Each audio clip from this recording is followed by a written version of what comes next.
শিলিগুড়ির বাগডোগরা বিমানবন্দর ঢেলে সাজানোর জন্য ১,৫৪৯ কোটি টাকা বরাদ্দ করেছে কেন্দ্রীয় মন্ত্রিসভা। বিমানবন্দর সম্প্রসারণের কাজের উপর জোর দিয়েছে কেন্দ্রীয় সরকার। নতুন বিল্ডিং তৈরি থেকে শুরু করে পার্কিং লট বাগডোগরাকে সাজাতে এই ১,৫০০ কোটি টাকার বেশি বরাদ্দে অনুমোদন দিয়েছে কেন্দ্রীয় মন্ত্রিসভা। প্রধানমন্ত্রী নরেন্দ্র মোদীর নেতৃত্বে মন্ত্রিসভার বৈঠকে বেশ কিছু বিষয়ে সিদ্ধান্ত নেওয়া হয়েছে। সেখানেই দেশের ২ বিমানবন্দর সম্প্রসারণের জন্য অর্থ বরাদ্দে অনুমোদন দেওয়া হয়েছে।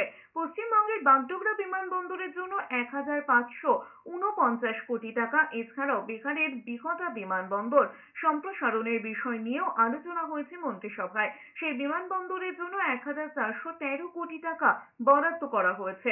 বাগডোগরা বিমানবন্দর থেকে এখন বছরে ২৫ লাখ মানুষ যাতায়াত করেন।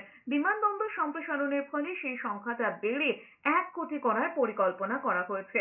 ৭০,৩৯০ স্কোয়ার মিটারের নতুন টার্মিনাল বিল্ডিং তৈরি হবে বাগডোগরা বিমানবন্দরে।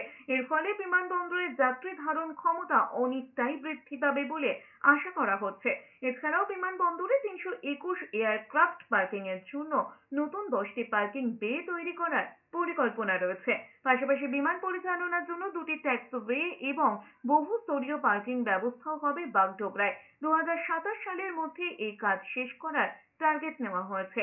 প্রধানমন্ত্রী এক্স হ্যান্ডেলে বাগডোগরার উন্নতির বিষয়ে পোস্ট করেছেন।